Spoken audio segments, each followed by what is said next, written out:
Okay, here we go. Week 5, and we are still working with matrices. Last week, we multiplied matrices, and that ended our study of basic operations, adding, subtracting, scalar multiplication, and matrix multiplication. This week and next week, we move into how to use matrices to solve a system of equations.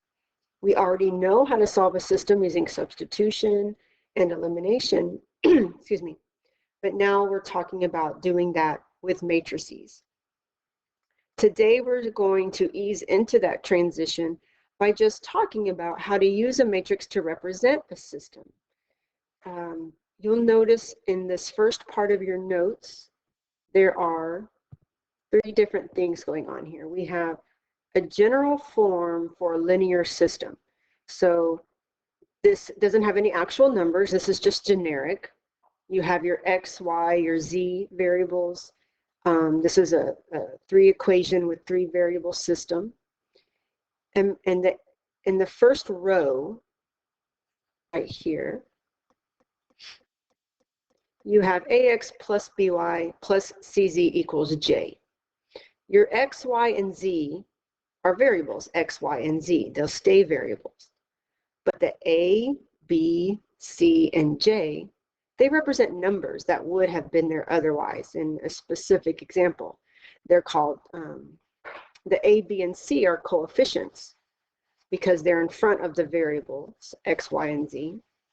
The j is just some random lone number on the right side. It's called a constant because there's no variable attached. So imagine that you just picked off the a, the b, and the c, and you made a row with them in a new matrix. And imagine you did that for all the coefficients on that left side of all the equal signs. So we have the a, the b, the c. Imagine now if you took just the d, the e, and the f, those coefficients, and the g, the h, and the I, and you made a matrix with them, okay? That's called a coefficient matrix. And then let's say you just took the constants and made a matrix with them. That's called the constant matrix. So we have 3 things: the linear system. If we pick off just the coefficients, that's a coefficient matrix. If we pick off just the constants, that's a constant matrix, and we'll do more talking about those things later. But for right now, let's do these fill in the blanks. I'm on this first bullet here. If any of the linear equations do not include all 3 variables, a 0 is entered into the coefficient matrix for each missing variable. So what that's saying is, let's say on this 3rd row right here, there was no x term, and we had only hy plus iz. Well, if there's no x's, that means there's 0 x's. And so we would put a 0 for its coefficient. And then I'm right here on the second bullet. The coefficients are always in the order x, y, z. So if you get a coefficient matrix in a problem without the actual linear system being written anywhere, you would just assume that the first column is the x coefficients, the middle column is for y, and the last column is for z. Okay. So now, imagine that we are going to put together in one matrix both this coefficient matrix and this constant matrix. You would have what we call an augmented matrix. And it's kind of like this is a system, not kind of, it is. So let's imagine going back up here to this system, removing all the pluses and the equals and keeping in the x, y, z, just keeping the numbers. That's what's going on here, where in the equal sign is kind of like been replaced with this straight bar. Kind of like equal sign. Okay. So here's your X column, your Y column, your Z column, and your constants, the number on the right-hand side. So and so what was this matrix called? The augmented matrix. You're going to see that a lot with questions and example problems. The augmented matrix does what? Oops. It combines the coefficient matrix and the constant matrix. A straight line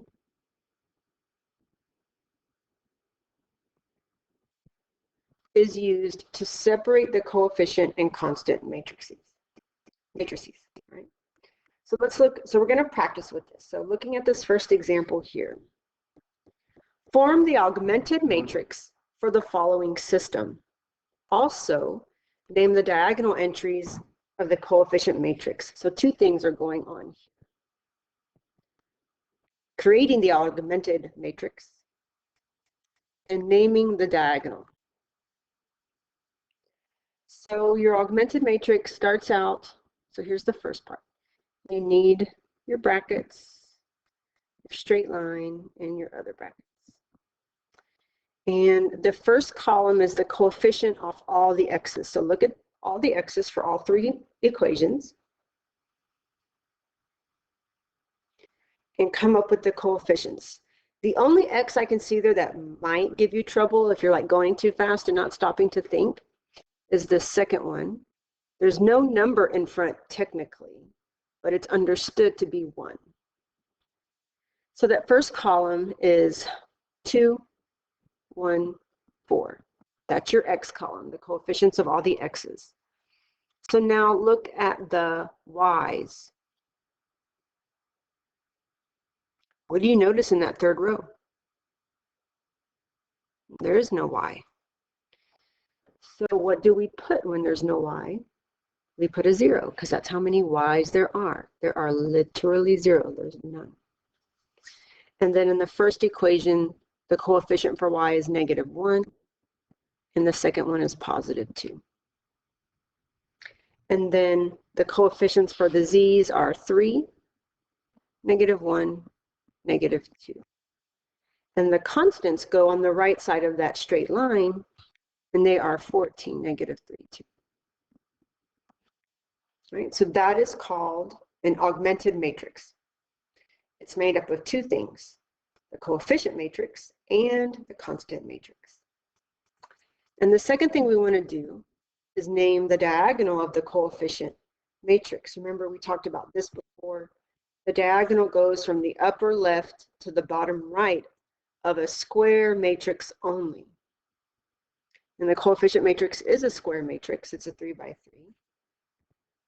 And so the diagonal is 2, 2, 2. And the diagonal is an important concept when we're solving matrices, and you'll see more about that later. So I want you to pause the video and try that example on the bottom. All right, so you should have paused and tried this example here. And you should have got this. Notice this is working the other direction. It gives you the augmented matrix, and your job is to write it as a system of equations. Hopefully you got this. You got your squiggly wiggly. X plus 5y plus 1/2 z equals 24. 6x plus y plus 3/4 z equals 2. And then 2x plus no y's plus 1z equals 8. And the diagonal entries of the coefficient matrix are 1, 1, 1. All right, so go to the back or the second page of your notes if you're writing them in a journal or on paper. This side of your notes talks about the triangular form of a matrix, and this really gets us one step closer to solving matrices, to solving a system using a matrix. So the triangle form of a matrix, what I want you to notice, here's a general form again with generic variables, A, B, C. Notice there's no D because there's a 0 there. There's no G or H because there are zeros there as well. The main idea behind this form of a matrix is this. You've got your diagonal of the coefficient matrix here, and every number that's to the left and below that diagonal is what? 0. This is important. What happens when you get the matrix in this form is this. This very bottom row right here, if X and Y are missing, all that's left is the coefficient for the Z variable. This right here, this equation is already solved for Z because X and Y are gone. Now, once you already know Z, you can take it back up here into this equation because what's missing in that one? The X, right? So in the second row, all there is Y and Z. But we already know what Z is from the bottom. So we plug Z into the middle, we solve for Y. And then once we know those two things, they go back into the first equation. And I'll talk more about that later. It'll be easier to understand when you have a specific example. But for now, I want you to write this. All the entries below the diagonal are 0. Okay, and that's what we call the triangle form of a matrix. The process of getting a system into this form is called triangularizing. Well, the verb is triangularize. So you could say you triangularized it, triangularization, stuff like that. Okay. So from the triangle form, so now from the triangle form, the third equation indicates the solution for the Z variable. So let's look at that in a specific example. Write the corresponding system of equations for the matrix. Then use back substitution to find the solution to the system. Answer as an ordered triple, X, Y, Z. So first thing I want you to notice about this matrix is that it's already triangularized. Again, that means everything under the diagonal on the coefficient matrix are zeros. So make a little triangle there of zeros. So here's what this looks like as a system. X plus 5y plus 1/2 z equals -24. There's no x's in row 2. It skipped straight to y. So 1y plus 3/4 z equals -2. And then on this last row, there's no x or y. There's only a 1z. So z equals 8. See, that's what I mean about that bottom row. When there's only one variable, it's already basically solved. This one is solved, but if there had been like a 3z, we would have had one more baby step. But in this example, it's done. It's already solved. So that was the first part, right? The corresponding system. Second part, use back substitution to find the solution to the system. So we take this z equals 8, we back substitute into the previous equation, which gives me this. Y plus 3/4 z, we know z is 8, so I'm plugging that in, equals -2. Okay. 3/4 of 8 is 6. Subtracting 6 from both sides gives me y is -8. So now I know z and y, and I will back substitute both of those into the first equation. So that work is going to go here. So I'll be solving for x.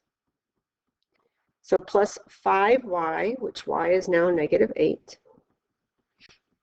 plus 1/2 z, which is 8, equals negative 24. So then just doing my math, I have x minus 40 plus 4 equals negative 24. So that gives me x minus 36 equals negative 24. Add 36 to both sides, x is 12. And the very last thing you want to do is write it as an ordered triple. So that gives me 12, negative 8, and 8. I want you to pause the video and try the last example. Okay, this is what you should have come up with. For the system, you have your squiggly wiggly. X plus 4y minus z equals 4. And then no x's. Negative 3y plus 10z equals 7. That's a terrible 10. I'm ashamed of myself. Not really. Negative 3y plus 10z equals 7. And then for your third equation, no x's, no y's, 16z equals 6. Okay. So step 2 is to use back substitution. The only difference between this equation 3 and the previous example is that you have one more step. Z is not solved for just yet, but it's really easy to solve. You just have to divide both sides by 16. So z equals 1. So then we take that z equals 1, back substitute it into equation 2, and that gives me this, negative 3y plus 10 times 1 equals 7. Subtract that 10 from both sides, and negative 3y equals negative 3. Dividing by negative 3 gives me positive 1 for y. And then we now take z equals 1 and y equals 1, back substitute into this equation. I'll do that work down here. Ooh, dang it. There we go. So x plus 4y, which is 1, minus z, which is 1, equals 4. So positive 4 minus 1 is 3. X plus 3 equals 4. Subtract 3, x equals 1. And the very last step is to answer as an ordered triple, which is this. X is 1, y is 1, z is 1. A round of ones. There you go. Good luck with your practice problems.